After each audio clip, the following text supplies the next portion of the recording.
Tope, je te laisse la parole.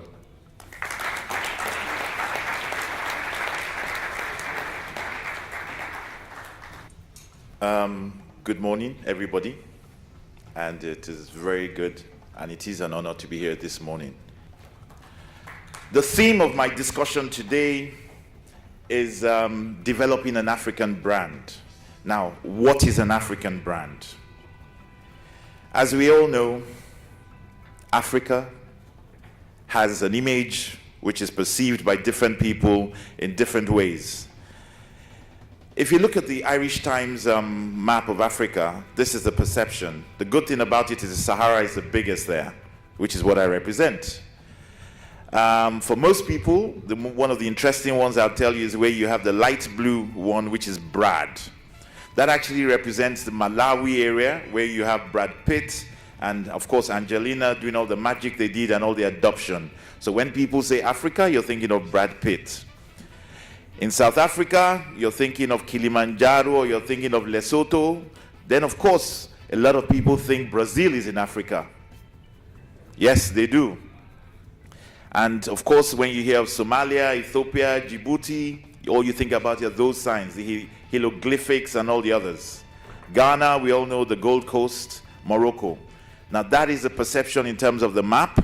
And, of course, in the last 2 years, the great Wakanda in the center with the black mark. People look at Africa with the, of course, with the animals and a lot of starvation, which we know partly true, but mostly untrue, even though we do need help. Now, the media has come to build images, which, I mean, if you look at this, same newspaper, describing similar crimes, and I think it's for you to judge. Is he a maniac or an angelic boy? It depends on what the narrative is. So what narrative is going to be used and what narrative is being used? I would use the Economist magazine, which if you look at 2000 edition, The Hopeless Continent. 2011, Africa Rising. And of course, 2019, which I think everybody got that, at least a lot of people got this on your WhatsApp page, your groups, which was the new scramble for Africa, which I think got a lot of people excited and got a lot of people saying, oh yes, now the next destination, etc. But once again, this is what you say the control of the narrative can do to your region. A lot of data are used to describe Africa, size of economy, power, refined products demand, living standards, number of people. You can, I mean, economists, analysts can combine them, talk about the population versus the industrial growth versus the industrial potential. But if you look at all the indices, there's actually none that actually relate to each other in terms of percentage, or in terms of effectiveness, or in terms of using them as analogies. Rather, we pick them selective to decide what we want to use. There's an old saying, an African proverb, which my great-grandfather used to say to my grandfather, who passed it on to me. If you want to go fast, go alone. If you want to go far, you must go together. Now, you know, the word Sahara actually means two things. It means desert, and it also means a dawn, which is like a new dawn, a new beginning. But what we're going to do is, first of all, look at the history of the trans-Saharan trade, which I think helped us when we were developing a lot of our concepts. The trans-Saharan trade actually happened in the upper part of Africa. And the reason why it didn't come to South Africa, a lot of people have tried to find out, was simply two things. The trans-Saharan trade was developed by the donkeys, the horses, and of course the camels. And the southern part of Africa had the terrain that did not allow these animals to come there. And secondly, was the weather. Now, if you look at it and you see the red dots, that was actually what you call a natural trail of business. There were routes that were taken, things were bought, things were dropped, marriages took place, religion was spread. And that's why you'd always find in Africa, someone would say, I met somebody in Mali. He looks like you, he talks like you, but his name is Malian. He might be my cousin, maybe my great-great-grandfather in one of his trails had spread the seeds and on his way back forgot to remind all of us where we were, what he had done. Or like in the islands in the West Indies, a lot of times we're there, and then you say, well, my mother told me about my father, who he was a sailor, etc., etc. I don't need to tell you all those stories about sailors, because a lot of you guys in the oil and gas are also in the maritime industry. Now, if you look at the map of Africa 1590, that's not very clear. It also shows the way it was all, I mean, let's forget what happened in Germany with the division of Africa, as it were. But if you look at that, it shows how a lot of the business took place, and it took place naturally. It did not take place by force, and it worked. These were successful ways things took place. And back to the trans-Saharan trade.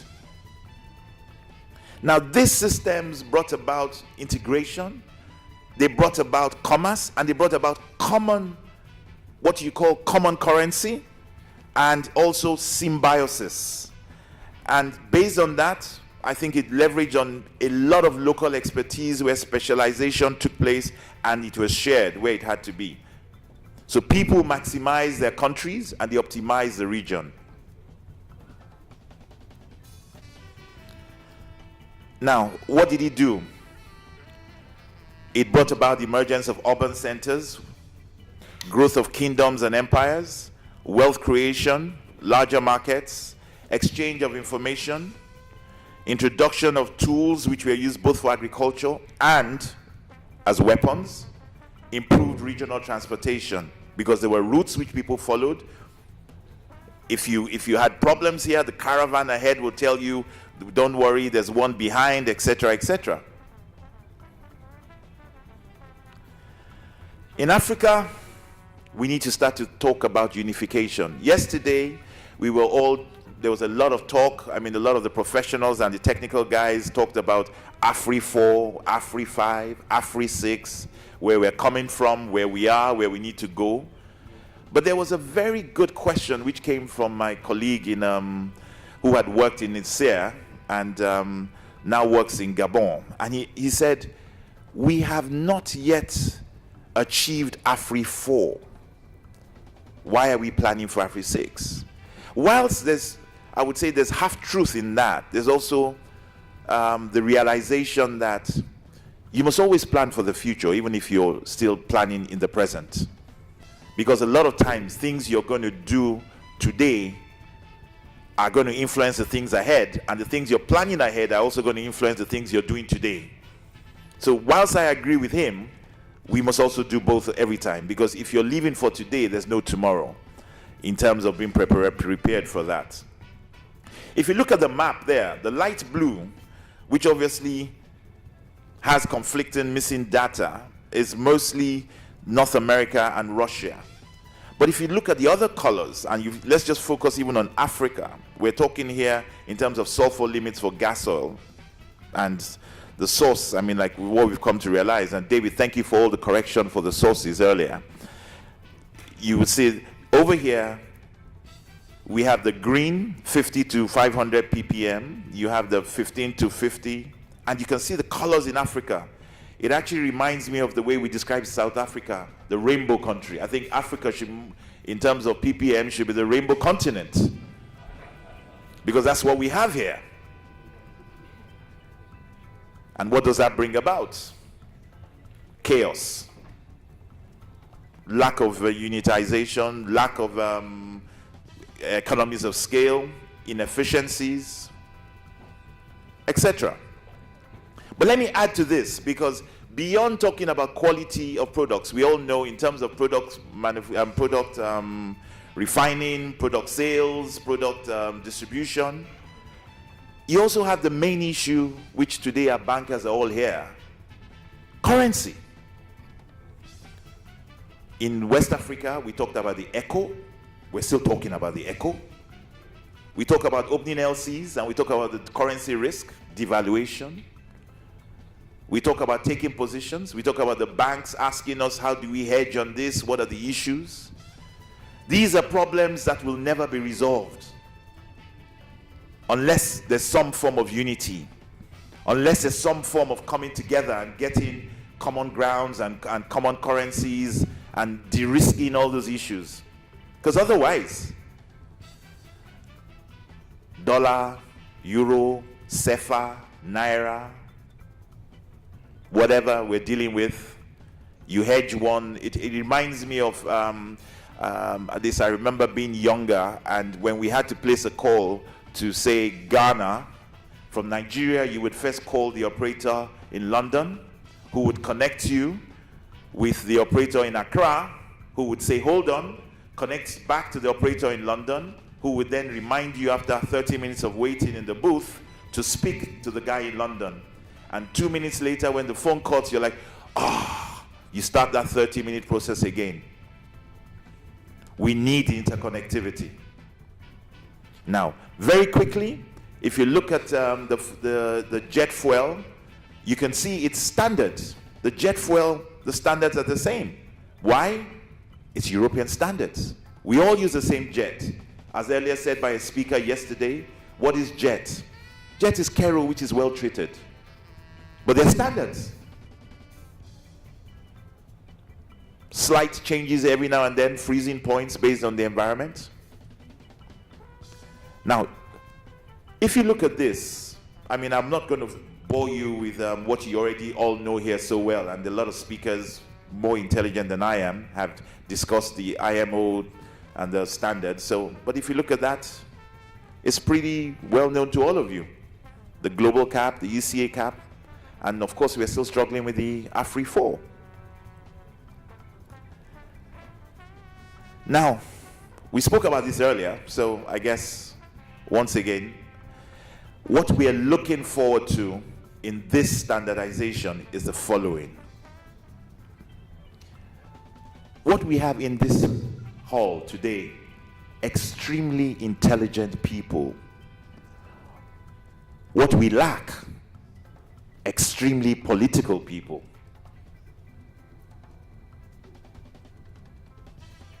For as long as the economy is not being driven by those who control the decisions, we will become theoretical, intelligent people. So we need to take it to the next level. I know that is being done. I mean, what is being done here by ARA is incredible. It is very formidable, and we all acknowledge. But there has to be a way where the AU adopts this. There has to be a way where we get more politicians to be part of this. If you look at this as well, this shows the flows. I mean, you can see West Africa is actually the weakest, even though you have Nigeria there with the biggest population in terms of fragmented petroleum product trade and the flows into Africa. I think that talks for itself. And that defragmentation, the economies of scale, we can see the advantages. It drives improved local refining capacity, landing cost, influence of the economic blocks, facilitate joint infrastructure projects, because then there'll be common interests. And of course, export diversification, which we had said in the trans-Saharan trade, as we knew. Now, this is a very, very interesting slide. And why I'd say so is that the top two countries are actually what strikes out to me. These are intra-African trades. And as you see, of course, South Africa is the leader in this. But if you look at and think of the population, if you remember the earlier slide where we were looking at population, electrification, and all the other indices, Nigeria with 180 to 200 million, what do we do within Africa? Look at the number. It speaks for itself. There must be more within Africa. Economies of scale are there. China has used this to its advantage. What are we doing in Africa? In Europe, I was very surprised when I first saw this I mean, the Czech Republic, I was surprised, but it shows you how dependent they are and why they had to be in the EU, etc. Well, with this, we have increased prosperity, labor mobility, ease the flow of capital across borders, peace and conflict resolution, improvement of environmental standards. We all know what the EU did to Europe and how the peace came about in Europe and how common interest drives common economies. Even though, as said yesterday by my colleague from Argos, we've also witnessed Brexit. This is where Sahara is today. We describe ourselves as operating in the belly of Africa. As we feed the stomach, we start to go to the horn and the head, but that is where we operate. One thing we're proud of is certain transactions we participated in and describing exactly what I think I have been talking about today. Simple. For the very first time, and this was mostly, I think, because of the financial institutions involved, an African resource in the petroleum sector, traded by an African company, lifted by an African vessel, delivered to an African refinery, processed, and then consumed, financed by an African bank, and then consumed in Africa. Now let me explain that this actually allows some form of growth. I mean, of course we welcome our European banks, and we acknowledge them, because without them, trust me, I wouldn't be standing here today. A lot of them have made me what I am and who I am today, and I acknowledge them and I thank them. But then, the only way we can develop this is if we at least grow internally, and that's what I see. And for these three transactions, they're there. It's not hearsay. Now, African countries cannot hope to shape globalization or even retain marginal relevance individually. We do not have the capacity. Whether the refinery, whether the economies, whether the individuals, we don't have the capacity. How many Dangotes are there? To achieve this, there has to be some form of, not just talk. And I think the biggest driver, economic, technical, and of course political. Every time I look at, I mean, everywhere, once again talking about the Wakanda, I mean, and I'll just do this for at least for fun, so you'd all see, and I'll just ask a question, this.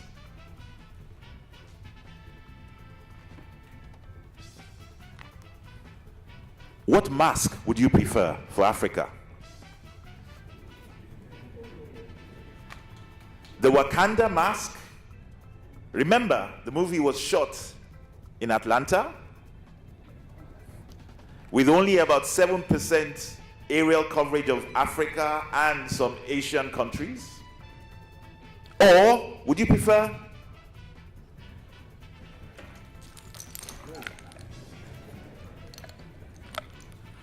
the 100% South African mask? We need to control our narrative and say it as it is. We need to go back to basics and understand what the basics are. For as long as we don't understand why we're doing the things we do and how we're being told what to do, I'm not sure I won't be back here in 10 years saying the same thing. Ladies and gentlemen, I thank you so much for giving me the opportunity to come before you. And I think questions will be key, and I look forward to that. But before that, I'd like to just throw this as a teaser for whoever would wish to at least challenge that. Of course, we know ARA is no more just association of refiners. It also now has the distributors involved. Now, with the distribution part of it, because throughout, yesterday, most of what we heard was about refining. Some people mentioned this. They said governments and maybe the multilaterals should fund the refineries. You're going to have to fund the terminals. You're going to have to fund the storages. Let's remember the market is changing. As much as we have all those sophisticated refineries everywhere, we know what's coming up in India, we know what Aramco has done. A lot of blending is taking place, and more blending is going to take place. So, in questions and answers, I'd like to throw that out and hear comments from you as well. Ladies and gentlemen, thank you very much. Thank you.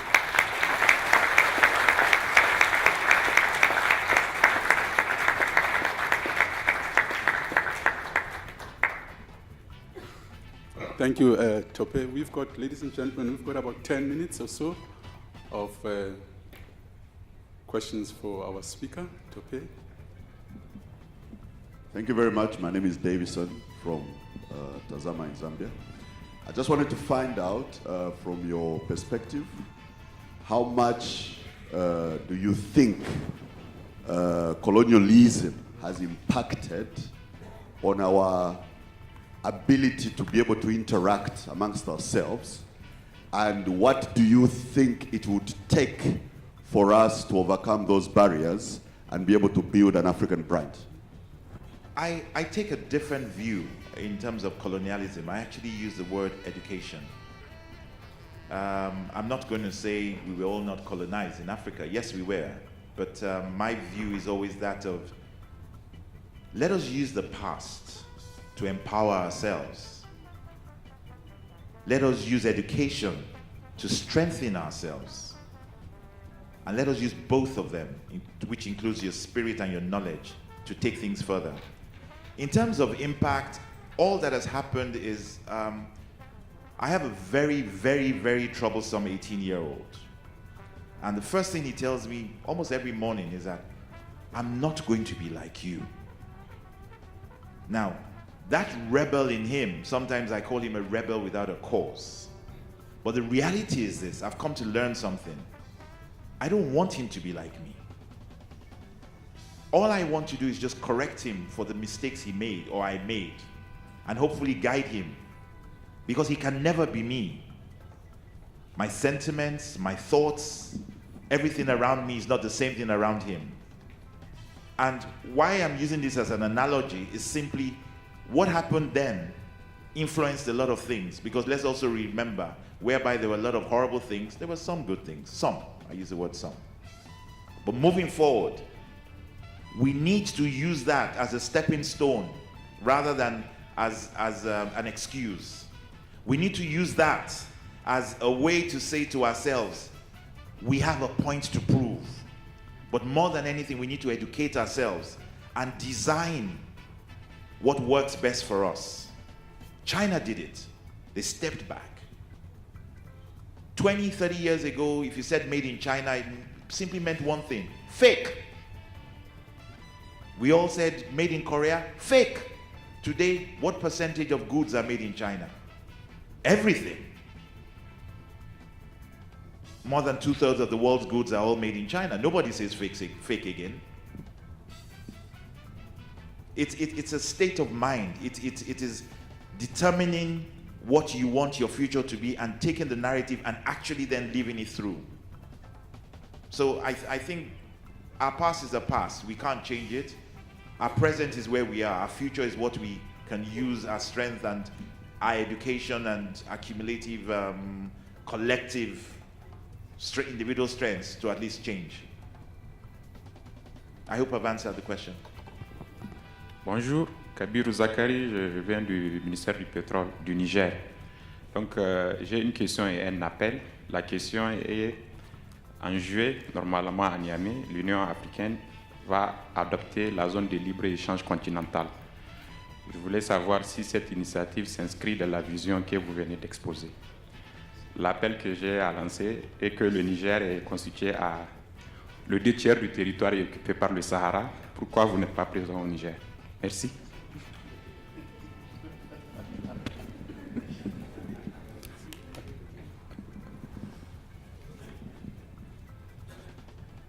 Tu es là, je suis là. Okay, c'est bon. One thing I would say about the adaptation is that, they must be married. because political adaptation and economic adaptation are two different things. There have been a lot of AU efforts. There have been a lot of, I mean, those who know the AU well, they've had, I beg to remember the name, but there was actually an economic body which ran the AU then, and it was run then by President Obasanjo. The headquarters was in Nigeria, but I'm trying to remember. NEPAD, thank you very much. NEPAD has not been a success because the private sector was not carried along. I've always believed in today's world, it's not just political, there must be the economic part of it as well. And I hope that for as long as we all get to realize this, that politics and money are the drivers of the world economy. So I pray this time the AU actually corrects the mistake of NEPAD, because a lot of effort, a lot of discussion, a lot of data, a lot of people put in a lot, including me. I remember going for a lot of those sessions and believing in it and sitting down with Professor Adedeji, and you had a lot of brilliant people there. And today, if you view, or if you go back and look at that report, it can't be anything different from what the AU is about to do now. And now, to answer your second question, in terms of Niger, à tout à l'heure. Very soon. We're very proud of what Sahara is doing within the continent as a leading intra-African trade champion. In your view, through your own lenses, how would you think African development institutions like the African Bank, AFDB, AFC can help promote many more Saharas to promote inter-African trade? Thank you very much, Peter. I think that's not a question, that's actually a statement, because you're doing a lot of work there and we all know it. And we'd like to commend you for the work you're doing. We work together in South Sudan, even though I would say we're competitors, but we're working in partnership. When I use the word competitors, I don't mean we're competing against each other. What I mean is that you're providing finance. I think yours is 600 million to them, and we are also doing 600 million in line to them as well, in terms of lines. AFDB, Afrexim, they're what we would call necessary partners, because you understand the environment better. What I know for sure is that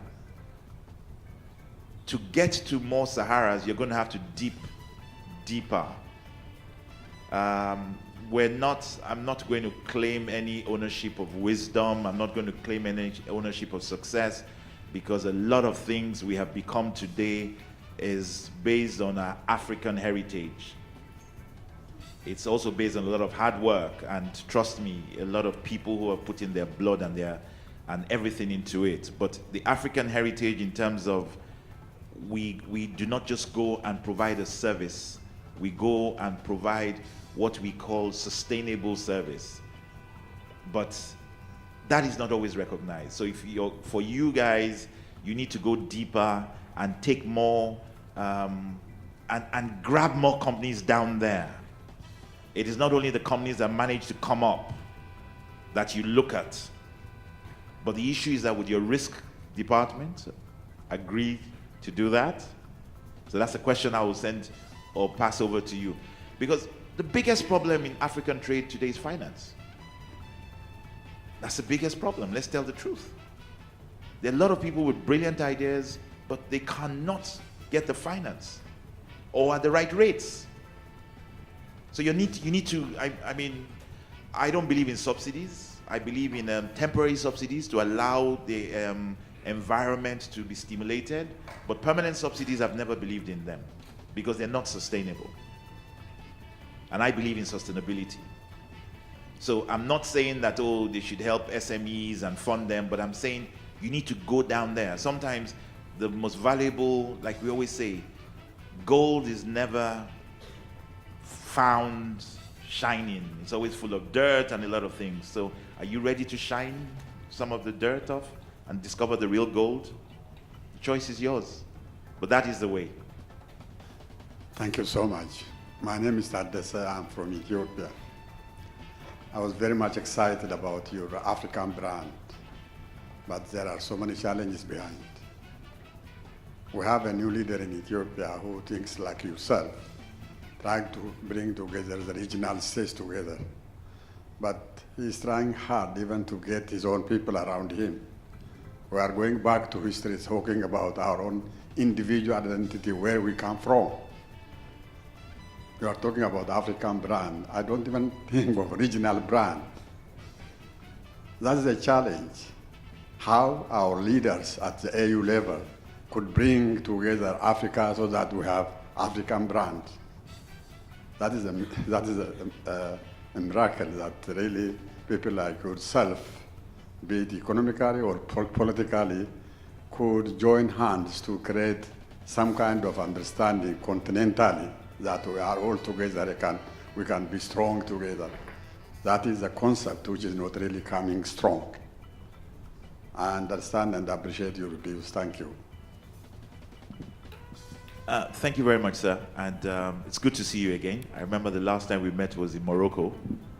And one thing I would say is this.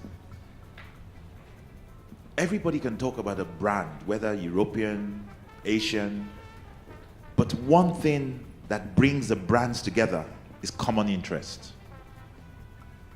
If you do not find that, whether you call it the highest common factor or the lowest common multiple that actually covers everybody's some form of interest, it will become theoretical. The issue is to find where interests are protected or covered, or even those that people do not know exist are stimulated to bring some form of excitement, as I'll call it. But without that common interest, I mean, when I met your president last year, I'll tell you the joke about it. I had not, stupidly enough, I had not done research, so I actually did not know who he was. And, you know, he was walking towards me, of course, you know, when you meet the president, and then I'm looking for this older man, you know, and then this young man comes up and standing there, and I'm like, okay, maybe this is the assistant to the president. And, you know, I'm sure he knew what was going on. And then he looks at me and says, yes, Mr. Shonubi. I said, yes, I'm sorry, the president. I said, yes, I am the president. You know, and I'm looking at him and I'm thinking, nah. You know, I broke protocol and I actually hit him. But that's how comfortable I was with him. You know, looking at him and thinking, 42-year-old president, vive l'Afrique. I was really excited, and, you know, and we took it on from there. And like you said, we do share that vision. I mean, I'm working in, at least I'm about to start working in Djibouti now, and hopefully that would bring about a lot of work in Ethiopia, because that was the, we had to look at collaboration there. And one thing we've seen is that for as long as people start to see the benefits to the country, to the people, to the economy, I think it's so much easier. But when you're talking about your personal benefits without optimal benefit for everybody, they're going to say, they're all going to nod their head, but they're all saying, yeah, right, you think I'm stupid, don't you? That's really the undertone. So thank you. Tope, just before I allow Mr. Fevenek to ask a question, he has been raising his hand there. I'll come back to you just now. On the question of young leaders, what's your view on a country called Rwanda, led by its president, in terms of the future? And I'll come back to you, Mr. Fevenek. I actually came from Kigali to come here because we had the African CEOs Forum, and I flew from there here. And it always, I mean, I work in Kigali as well. And it always interests me when I see, you know, from what I always call from dark to light. Now, as much as, of course, you look at the size relative and you say, oh, no, they're not really that big, they're not the, it is the transformation that is actually what we call phenomenal in Rwanda. It is the focus. It is, I mean, Rwanda reminds me of mini Singapore. Far from it, but that's what it reminds me of. And what it makes me realize is that everything is possible. Everything is possible in terms of change. And with determination, and once people see what you call genuine leadership, and you're true to your word, and you don't have any hidden agendas, I think they will follow. Everybody's looking for a shepherd. And if the flock realize the shepherd takes them into a hole, whether real or unreal, they're not going to follow it next time. So that's what I see in Rwanda, and I think he's done an amazing job there, and I wish him the best of luck in the future. Thank you. Can we take a question from Mr. Fevenek?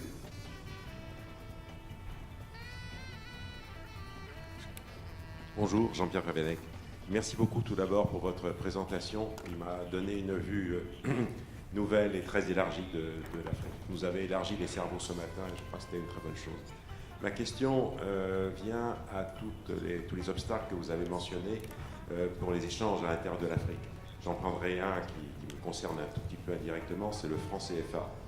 Il y a beaucoup de discussions actuellement autour du franc CFA. Je ne vais pas rentrer dans le détail du franc CFA, mais mon idée serait de vous poser la question, que pensez-vous de la discussion sur le franc CFA? Serait-il bien pour les pays africains de l'Ouest, francophones bien sûr, d'abandonner, pas tous, d'abandonner le franc CFA? Et serait-il utile et peut-on aller assez vite vers une monnaie commune, par exemple, en Afrique de l'Ouest? Merci.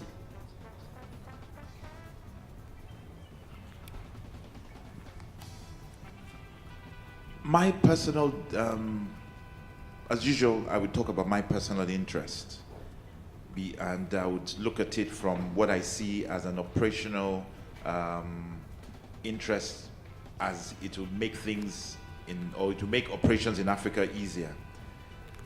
Whether the CFA or whatever currency, for as long as there's a common denomination which de-risks the currency, I am not bothered whether it's a CFA or it is the shilling, whatever we want to call it, whatever it relates to, whether it relates to the euro or relates to the French franc as it were then, or the lira. No, it doesn't matter to me. All I am looking for is a common currency that de-risks trade in Africa.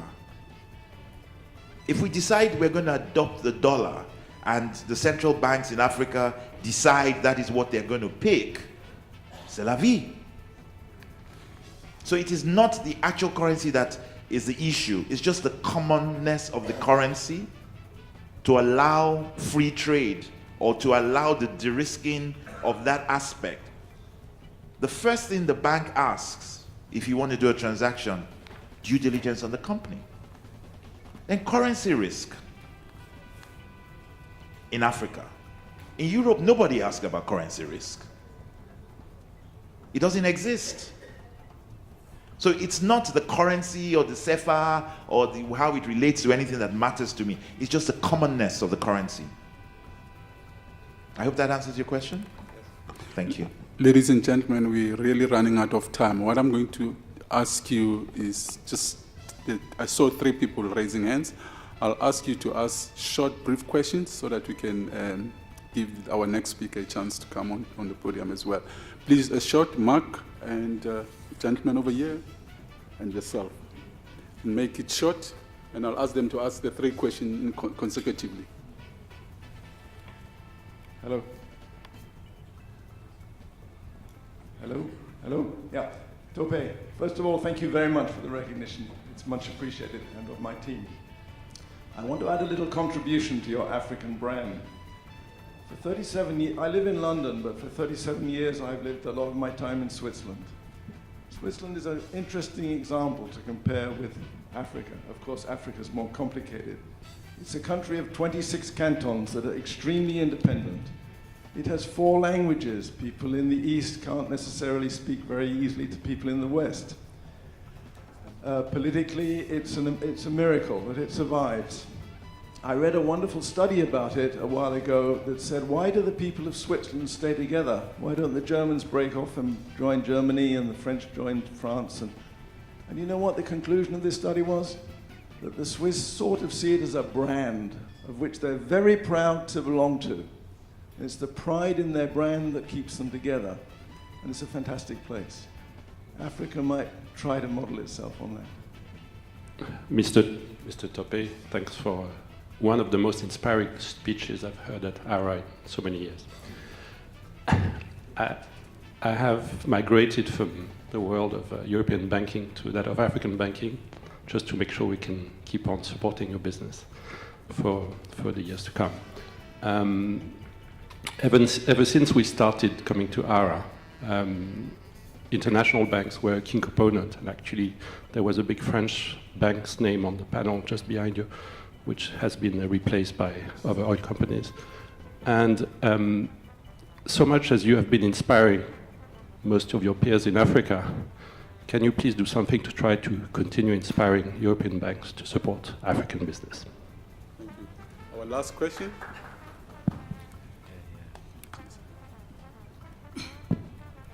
Roger Coisan, conseiller économique, social, environnemental et culturel Côte d'Ivoire. Tout à l'heure, dans l'exposé, dans la présentation de M. Topé, le secrétaire exécutif avait dit que vous avez dit que vous souhaiterez être un autre Shell. Eu égard à votre parcours actuel, avez-vous le sentiment que vous avez atteint cet objectif? Par ailleurs, votre vision panafricaine des affaires fait école. Quel est votre secret? Thank you very much. I think now everyone understands why he's le gardien de la connaissance. I think his comment alone told us why we call him that. Because Switzerland is a perfect example, and I think for as long as we hold on proudly to who we are, and what we represent, without any infiltration, I think we will get there.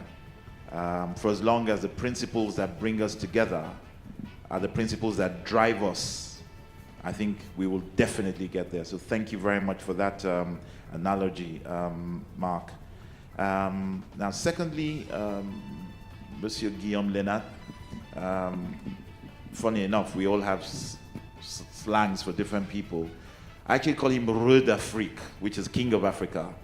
As much as he looks like Tintin, you know, because as a banker, what he did was he toured the whole of Africa, and I think the first international LC we ever opened was when he was a banker in Paris, and now he's a banker in Mauritius. One thing for sure, and one thing we're happy to do is, like I had said earlier, whilst we encourage the African banking system, which at least understands the risk, what we are hoping we are doing is we're also making the European banks understand the African risk better. I mean, one of the biggest problems we have is, even in the upstream, I mean, today we're not talking about the upstream, but it's like we know the issues we have when we're trying to even do reserve-based lending, et cetera, et cetera. We want to fund vessels, which you can see, even that is difficult. And, but what I would say to the European banks, I mean, all the fantastic partners out here and all you beautiful banks that have supported us, we thank you, whether ING, Natexis, Credit Suisse, all of you, we thank you for all your support. But you need to do more, because if you look at the Economist front page, do you want to lose out of the scramble? No, you don't. And in Africa, there's one thing we hold on to very dearly as Africans: loyalty. It's actually one of the key words, because you always remember, we always say, never forget those on the way to the top, because you would always meet them on the way coming down. So we don't forget people, and we show respect. It's part of the culture, and it's part of the brand, which we need to develop further, as Mark had said earlier. Now, coming back home to Côte d'Ivoire, Chef, for us as an African company, what we're happy to do is always showcase the African part of us. We do not try to rebrand ourselves or call ourselves something else. We do not try to hide or undermine the Africanism. we're not, I would use this word, whilst I believe in the collective effort of Africa, I'm not a Pan-Africanist per se. I believe more in globalization, because I think Pan-Africanism is more protectionism.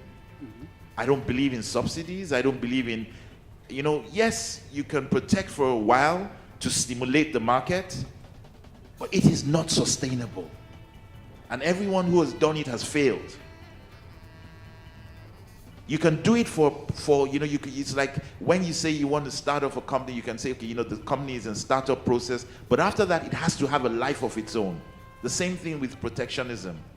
So I'm not one of those believers. And the earlier we all start realizing the world is global. 20 years ago, in the Francophone African countries, nobody spoke English. Today, everywhere you go, everyone's speaking English. That's why my French is getting bad, because I started learning French because I had to. Now, everyone's speaking English, so I don't have to. The only Englishman I know who thinks in French but speaks English is Mark Elliott. But for me, it was all the issues. But reality is, this is where we are. So I think the African part of us, we should not hide behind excuses. There are a lot of companies that can do better. They must do better, but let us focus on what the problems are rather than creating a myth around most of them. So thank you very much, sir. Ladies and gentlemen, we could go on the whole day interacting with our guest speaker, special guest speaker, but it has been great. So I'd like to ask you to give him a round of applause for what he has shared with us.